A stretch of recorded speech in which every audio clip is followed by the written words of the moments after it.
Welcome back to another installment of the Small Firm Exchange's podcast. In today's episode, Kelly Haigh of the National YAF is interviewing Maggie Schubert of 3 North Design out of Richmond, Virginia. Maggie has been a longtime advocate for women in the profession and also sat on the Small Firm Exchange. Their conversation really speaks to the opportunities for personal growth in small firms, and I hope you enjoy it.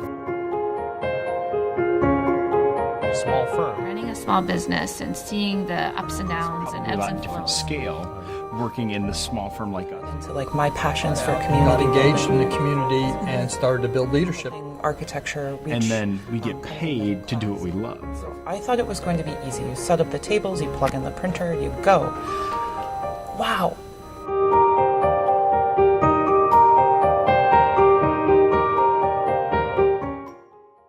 Hi. Hi. Nice to meet you. Nice to meet you too. I'm Maggie Schubert. Tell us where you work. I'm at 3 North, which is in Richmond, Virginia. We have 33 people right now in our office. We do a lot of different types of work, a broad range of project types. Awesome.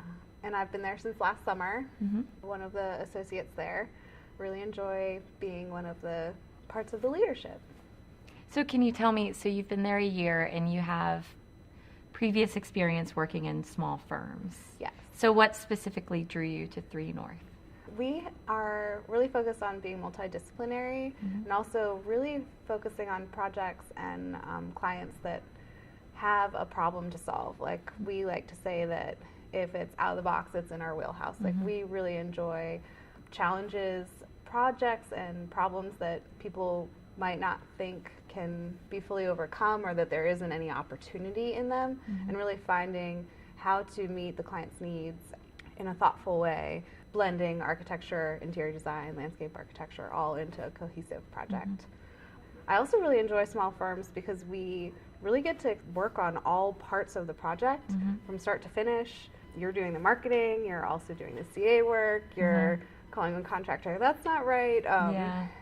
It really gives you a broad range of experience, and I really enjoy just the project types that we get to work on. That's great. So do you feel like there was one project that made you an architect? Like what's the project you look back on that you say, that's when I became an architect? I don't know if I have one project. No? I mean, I do remember like younger in my career, I've been licensed for 3 years now and in the profession for 10. Working on a university for Washington and Lee, and it was their Center for Global Learning, and that was probably like the first project that I really handled the CA on, and so it was mostly all women on the project team, so it was the landscape architect, the owner's rep, and myself. We were all women in the field and working together, and I think that was the first time where I was like, wow, this is real. Like, I really feel like I'm taking ownership of this. I mean, I think that you feel like you take ownership earlier on in a small firm because you're given so much opportunity and kind of so much weight in terms of how the design can be developed. But I think that would probably be the moment in the project that was like, I did that. Yeah. No, that's awesome. That's something that we talk about a lot is like there's, one kind of fundamental project that changed it, it changed the game. And I do think I agree with you in a small firm. You have the ability to own it in a way. Yeah. Can you tell us a little bit more? So I really like that phrase, if it's out of the box, it's in our wheelhouse. Can you talk about how, specifically in a small firm, you wear different hats or you collaborate in kind of maybe unexpected ways? Oh yeah, there's a lot of collaboration that happens in our office. I'm an architect, but I'll be giving suggestions on landscaping ideas on a project, or really trying to approach a project so that we answer the question or the problem, but in a very thoughtful way, and really think outside the box and give the client something that they weren't really expecting at the beginning. That's always the most exciting part, when you really kind of figure something out that it's just like perfect. Like it's like, this is what it was meant to be. Yeah. This is something that actually I've been asked and thought was interesting to reflect on in the past. What's the one thing that surprised you most about the professional world coming from school? Oh gosh. I feel like it's a stark contrast from school. Yeah. Like, it's hard to remember what school's like. And then you have like summer interns come in and they remind you, or you have, we in Richmond have Virginia Tech come and do like a firm pub crawl kind of thing. So they go to all the different firms to kind of just get to know different sizes and kind of the different cultures and just what to expect. And it's always so interesting to hear their perspective and be reminded of the mindset that you had when you were in school, because like there weren't budgets, there weren't time constraints, there wasn't like, okay, you have 2 hours and I have this meeting and like, let's get this done. So tell me a little bit more about your mentor. Well, so I ended up sitting next to him at work. Just a self-taught architect, never like got an architecture degree. He did go to college for some classes, but just a really positive person. And he always would say, like, you don't have to have the answer, you just have to know where to find it. And that's always stuck with me, because it means that you can always figure something out. You just need to put your head to it and know that it's okay to ask questions and look for resources. Do you still keep in touch with him? Yeah, we Yeah? do. We still get lunch.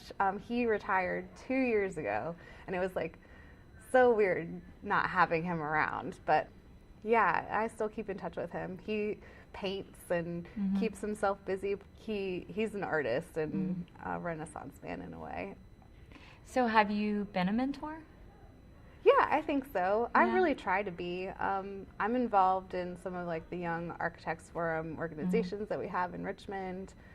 We started this Welcome to Richmond event. Like every year we like to invite everyone who's looking to move to Richmond and just introduce them to the different firms. Any opportunity to help others with challenges that I know that I faced, I think that's really important. As someone who graduated in 2008, it was a really challenging time in the profession. And so I think that understanding that it's not always going to be easy, and you're going to have to really work at it, but it's worth it.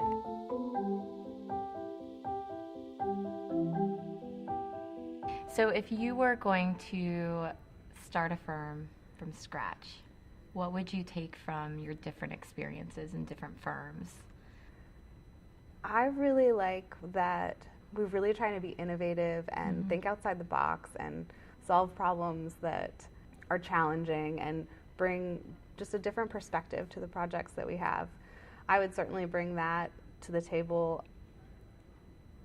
I think the firm culture and the types of projects and that passion that you have and how you present your work is really important. So I would certainly try and capture that in my future firm. And then I also think that like having a really transparent company is really amazing. Like we're really transparent in terms of finances. Like I know billing and I know like what the bottom line is and like how much it costs to like make it to the next month. And I think that that's really important to understand just the whole picture of a firm. Because you don't really get that education in school. No, you don't. Like you don't learn how to run a business in Yeah. school. And I feel like, at least for me, like being in a small office kind of gives you that. Oh yeah, you that get lesson, that perspective. you know. Because I think in a larger firm, I worked for a larger firm for a brief amount of time at the beginning of my career, and you really kind of get focused on one area or project type, and you don't always get exposed to the marketing or like the billing or the interviews that you have to go on to try and win the work. So if you could give one piece of advice to somebody who's starting out in the field, what would it be? Be fearless, follow your gut, understand what you care about, and really go for that. Don't ever back down on it. I think that it's easy to kind of like get stuck in the churn after a while at certain places or just in the profession in general, but to just like keep that passion and that, and like what makes your magic, like what makes you excited about going to work.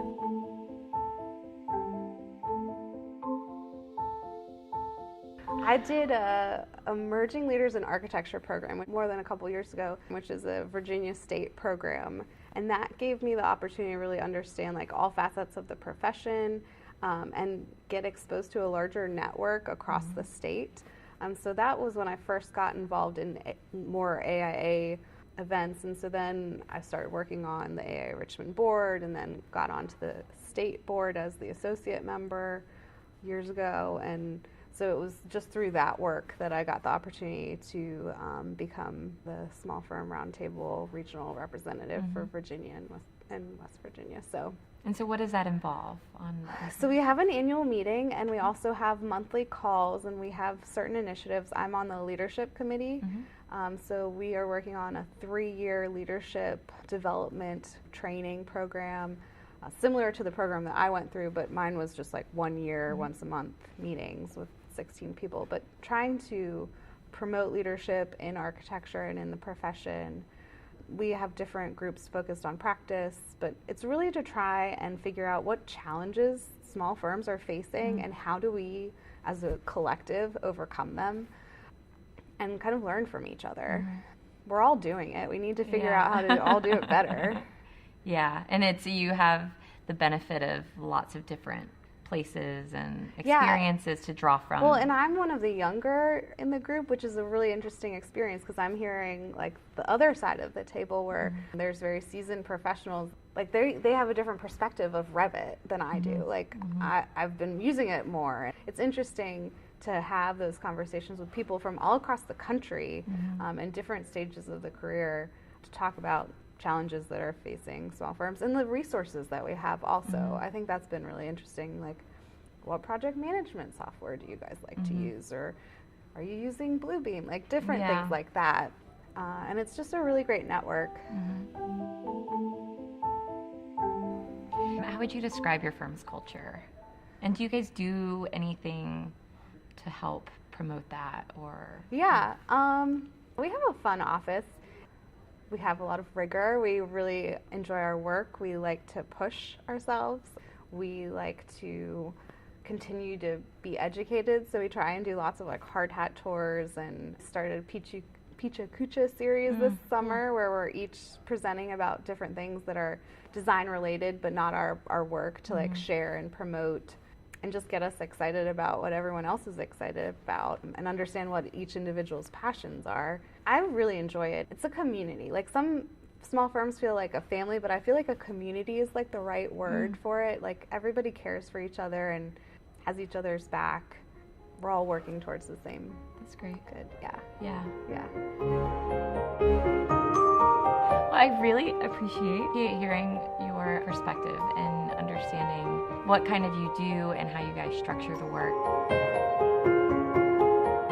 Seeing similarities even in different regions and different parts of the country, there's still a lot of, I think, camaraderie between people. Yeah, it was great talking with you. Thank you so much.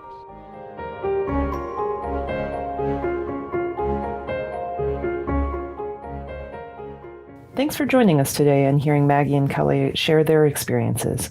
I hope you'll join us next week when Jason Tapia of Building Center Number 3 speaks with Tony Garcia of A² Studios about their journeys through immigration and having a practice in California. Have a great week.